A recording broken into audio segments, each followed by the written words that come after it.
In this video, we'll be taking a look at Maya's user interface. The main part of the interface is the user window here. This gives you a look into your scene and allows you to build your scene and your objects, manipulate, move your things around, rotate them, basically do all your work within the view panel. This view panel is set to a perspective view. If I press spacebar, I'll be able to go into my 4-panel layout, which gives me a top, a front, and a side, as well as the perspective view. These views are interchangeable at any time by simply clicking in one of the view panels and taking a look in the panel menu for that panel. You can change it to any of the orthographic, front, side, and top, or perspective, or any cameras that you may have in your scene. Again, simply pressing the spacebar in any of your panels will expand that panel into a single view. Looking at the top of the interface, you can see the familiar menu interface you've seen in many applications before.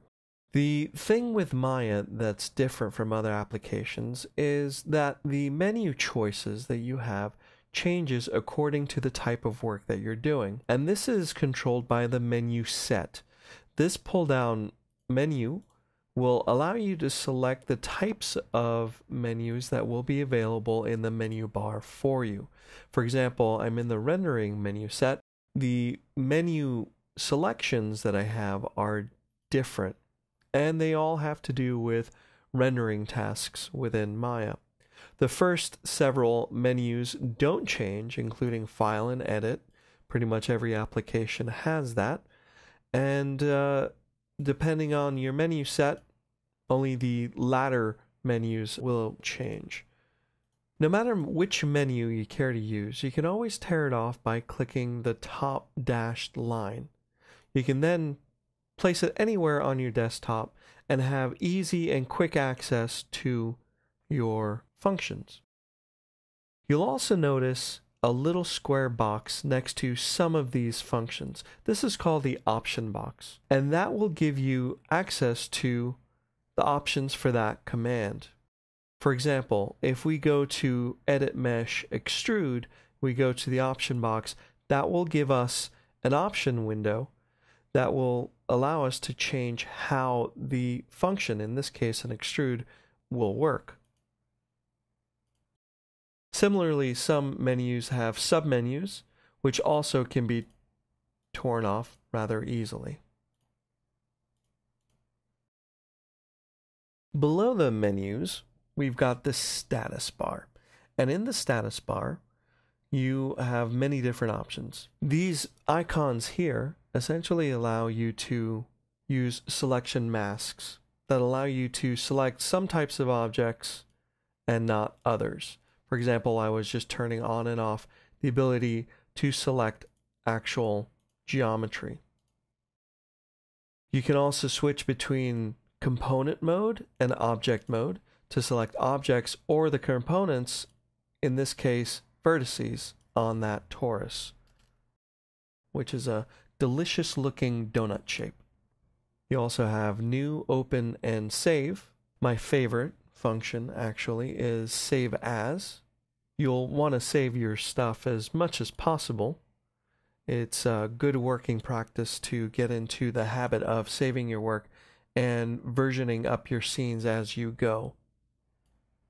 You may have noticed when I mouse over some of these icons, I'll be able to get tooltips, and these tooltips will give you an idea of what these functions are, which is really a great way to familiarize yourself with the interface. Below the status bar is the shelf, and this tabbed interface gives you access to lots of different functions that are grouped by the kind of workflow. For example, rendering or dynamics or perhaps polygon modeling. These icons give you quick access to tools that you would otherwise be able to get through the menus as well. And you'll notice that for any one specific function in Maya, there are a few different ways to get to that function. Through the shelf, potentially through the status line, and most definitely through the menu system. And it's best when you're first starting out learning Maya to try to go through the menus to get a sense of where the tools are through them before going into the shelf and using the shelf. The shelf is fully customizable, which is awesome. You can basically create your own shelves, or you can add in your own icons or your own custom shelf entirely to your liking once you get familiar with your own workflow within Maya.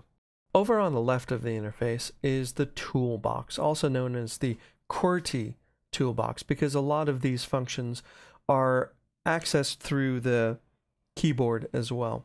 Here you get move, rotate, and scale, which also correspond to W, E, and R on the keyboard. Those are very important hotkeys to learn, W, E, and R. Keep in mind that Maya is case sensitive, meaning that a shift key returns a different function than would that key without the shift. So if you're pressing W, E, or R and you're not getting move, rotate, and scale, check to make sure your caps lock is not engaged, because that will give you a capital W, E, or R, and that is a different function. Now, right below that toolbar, if we increase the size of our Maya window, you'll be able to see a few different presets for layouts of the panels. Bring up different windows depending on the kind of work that you're doing and how you prefer your layout to look. Maya is highly customizable that way and is extremely good once you get a feel for the default to create your own sort of layouts for the kind of work that you're doing. Toward the bottom of the interface is the time slider. Here, when you grab the little gray bar, you're essentially scrubbing through time. These little tick marks account for the frames that are in your animation. The range bar down here allows you to create the frame range that you're looking for in your scene. This ball is animated between 1 and 24, so I'll set my range bar to 1 and 24. However, if I want to work on a specific part of that animation, I can certainly set my range bar to a smaller limit. You can also type in the start and end of your playback range, as well as the start and end of your scene's overall frame count. This is changeable at any time for any values. And below the timeline, we've got our feedback, our Mel command window, where you can type in your commands to execute within Mel, something that would definitely be interesting for the coders out there. You click on this little button and you can enter Python or Mel, and Mel stands for Maya Embedded Language. Everything that happens within Maya creates a Mel syntax command. You can see that feedback by clicking the script editor button, and that opens the script editor that gives you a feedback of all the Mel commands that have been generated by the work that you're doing within Maya itself. For example, if I select the sphere or select the torus, we can see that feedback right away. And this also gives you a chance to type in your own Mel or Python commands to execute your own scripts. And over here we've got playback controls that allow you to play the scene back and forth. Let's go ahead and set our range back to just a 1 to 24. If I hit play, we'll see the ball playing. Now, to control the speed at which it plays, you'll want to pop this window open. This pops open the animation preferences. And in the preferences window, it automatically goes to the time slider, where you can tell Maya what speed playback that you want, whether you want it to try to play back at real time, or if you want it to force playback of every frame regardless of the speed. So I hit play now, I've got play every frame. You can see it's playing back really quite quickly. in animation work, you're going to want to see your animation play back at the frames per rate that you're animating. This is set in the settings where you can tell it if you want a 24 frame animation, 30 frame, and so on and so forth. By default, we're set to 24. And basically, we can frame backwards and forwards using these buttons. These allow us to step back to the last keyframe of a selected object. You see we've got 3 keyframes signified by the red tick marks in the timeline, and we can step to just those keyframes with these buttons. Go all the way back or all the way forward. It's pretty familiar to anybody who's played any sort of VCR or DVD. Now on the right hand side of the interface is the attribute editor and the channel box / layer editor. The attribute editor is one of the most useful windows in Maya and gives you access to all the different parameters and attributes for a selected object. The channel box gives you a quick view into the most often used attributes of an object, and those are basically its placement, its orientation, and its size. Translate, rotate, and scale. You'll notice that these numbers are highlighted in pink color. That means that this object has keyframes on these attributes, whereas this object has no animation, so there is no pink showing in its channels. And at the bottom of this area is the layer editor, which gives you access to display layers, which allow you to organize your scene, render layers, which allow you to output different parts of your scene in different images, and animation, which allows you to have multiple animations on any object and be able to switch between or blend between them. Now the attribute editor can be toggled by holding down Control and pressing A. Control A toggles between the channel box and the attribute editor. This bar up here, if you simply click and drag away, you can tear off your attribute editor, which is very useful if you have multiple monitors.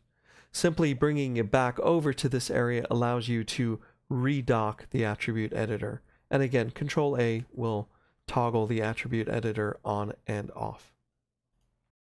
And back in your view panel, you'll notice that you have got some menu options as well in here. And these all allow you to turn off certain visibilities. For example, I've just turned off the ability to see polygons. It doesn't get rid of the objects in the scene.